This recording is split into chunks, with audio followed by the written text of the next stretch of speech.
Почитувани професори, почитувани ученици, ви посакувам добри дојде на 7-то издание на Филозофскиот филмски фестивал. Како и минатата година и оваа, фестивалот го започнуваме токму со едукативната програма, односно она што го нарекуваме ние средношколска видеолектира. И сите, целата организација, значи Филозофскиот филмски фестивал, Филозофското друштво на Македонија, се радуваме што ве гледаме во голкав број оваа година. Филмот кој ќе го гледаме вечерва е филмниот филм на Стенли Кјубрик, Доктор Стренџлов, но јас не сум тука за да ви зборам за филмот, затоа ќе ја повикаме професор доктор Ана Темишковска, како што беше најавено. Јас само сакам да ви информирам, можеби видовте дел од вас, во холот на масичките тука од левата и од десната страна ги има овие постери кои што веројатно ги видовте и во вашето училиште. Значи не ставам збор за изолиран настан, само за проекција на филм. Туку имаме и конкурс, го нарекуваме ние конкурс за најдобар средношколски филмосовски есеј, така што по гледањето на филмот, значи во онаа рамка што ќе постави професорката Ана Демишковска, ќе имате 3 недели да изработите со вашите професори есеи, значи под нивно менторство, и на 10 март е крајниот рок да ги предадете и тогаш имаме жири комисија која што ќе ги прегледа есеите и трите првонаградени есеи ќе бидат наградени. Наградите оваа година ќе бидат како и ланската година со помош на нашите соработници и партнери на фестивалот.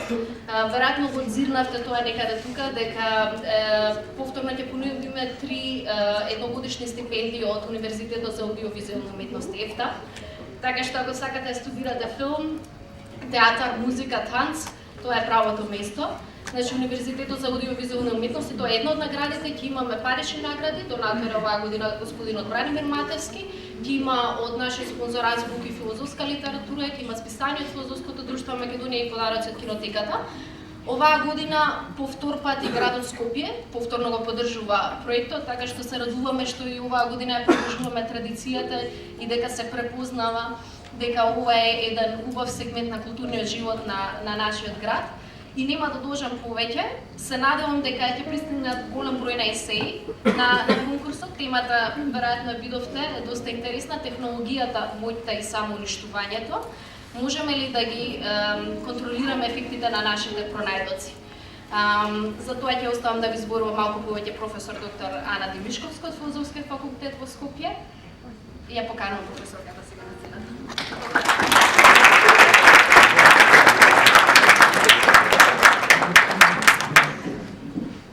Драги почитувани присутни, јас како и мојата именјачка Ана и драга поранешна студентка и колешка и пријателка, исто така се придружувам кон изразувањето на огромното задоволство од оваа наша заедничка активност, која што ете се реализира во рамките на 7-то издание на Филозофскиот филмски фестивал. Ве поздравувам и сите вас и вашите професори по филозофија.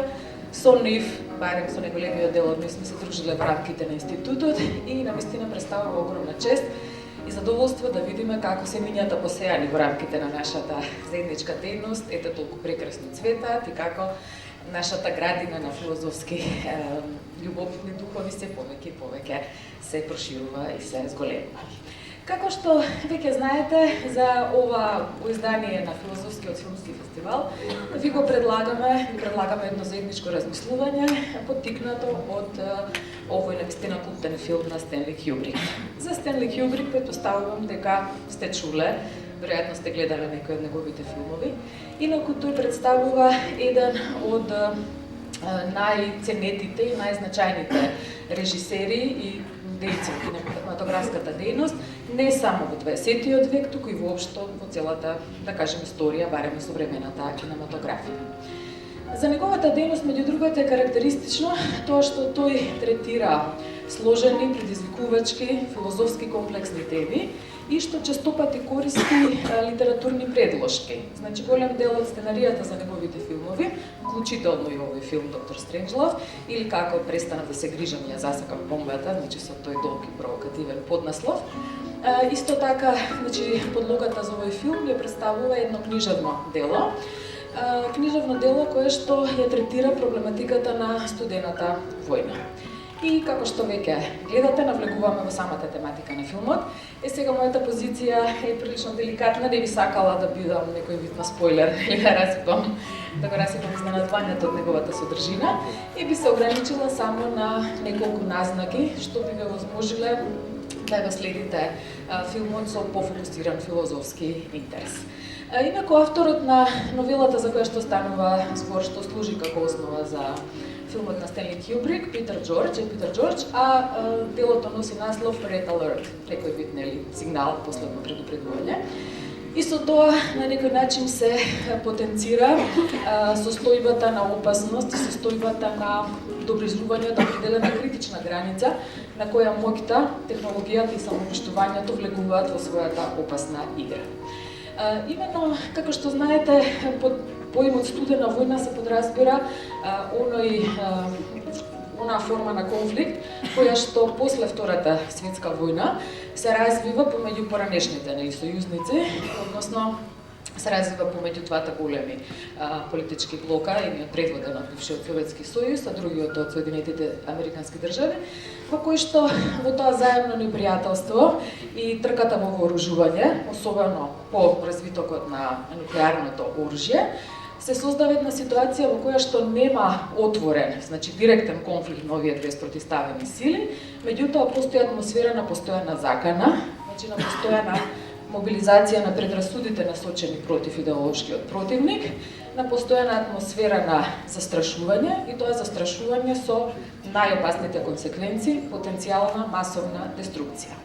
Затоа што филозофијата на тој тип на конфликт е заемно застрашување, бидејќи двете страни поседуваат нуклеарен потенцијал, кој што е доволен не за еднократно, туку повеќекратно уништување на светот.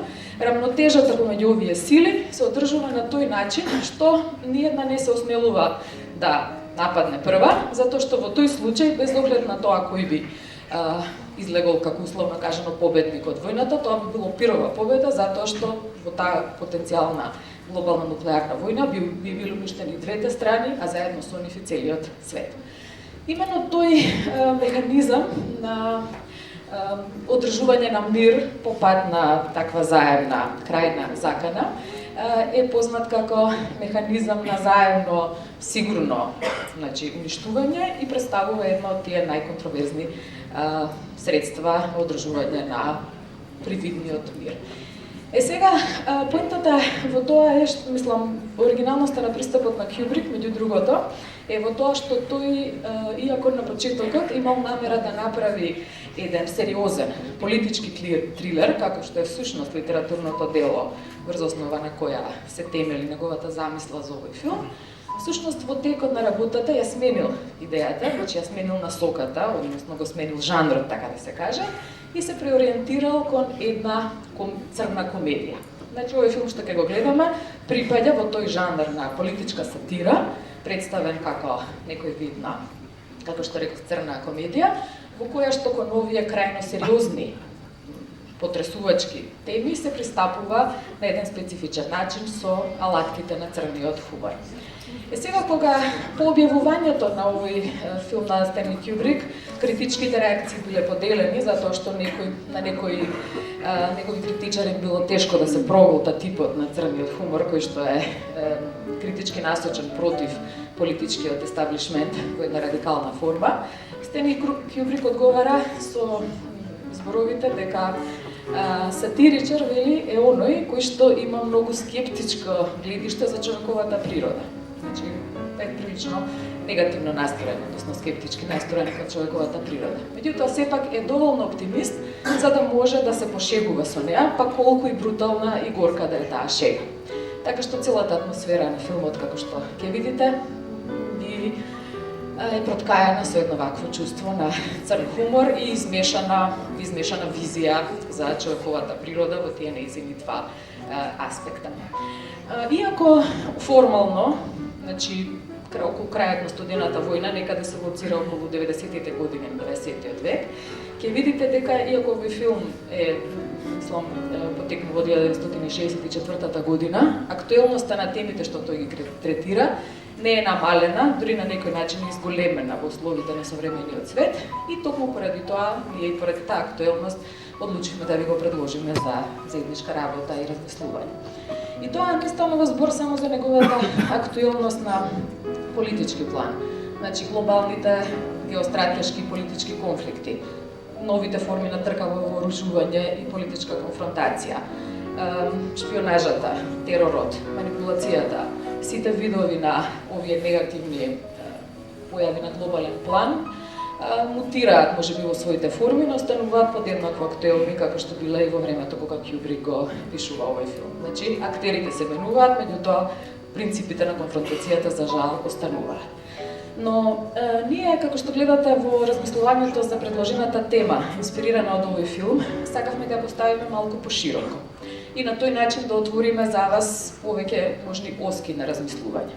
Затоа што нуклеарното оружје, целата таа нуклеарна технологија за чии потенцијални негативни ефекти станува збор во филмот, се само еден подсегмент на тие високотехнолошки пронајдоци, кои што постојано нашата цивилизација продолжува да ги продуцира, и токму тука, паралелно со зголемувањето на нашата моќ да продуцираме се пофасцинантни технолошки пронајдоци во сите сфери, било во сферата на физичките законитости, значи нуклеарната технологија, вештачката интелигенција и сите други технологијата на освојувањето на вселенскиот простор и така натаму, значи се зголемуваат и опасностите од злоупотребата на таа моќ. Како и секогаш моќта има две лица, значи едно позитивно, едно конструктивно, што може да придонесе кон напредување на нашиот живот и неговите услови, од друга страна потенцијално деструктивни ефекти, кои што може да придонесе за негово глобално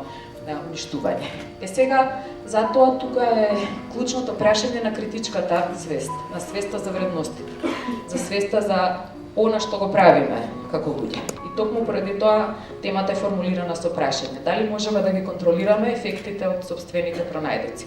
Дали можеби со технолошкиот и цивилизацијскиот развој создаваме сила која што порано или подоцна не надминува и самите нас и се врти против самите нас како нејзини креатори?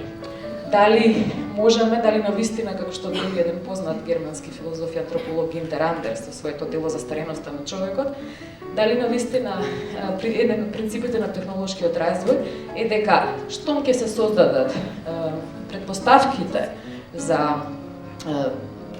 остварување на некое технолошко достигање кое што претходно можеби било само во рамките на имагинацијата, тоа без оглед на неговите потенцијално деструктивни консеквенции едноставно мора да се произведе. Како да има тој процес некоја присилна, некоја компулзивна логика на која што не можеме да ја одолееме како човешки суштинства. А се разбира што веднаш веќе ќе биде произведено, не е можно да не се употреби. Така што, како што рековме, овие прашања се теми кои што отвараат голем простор за размислување.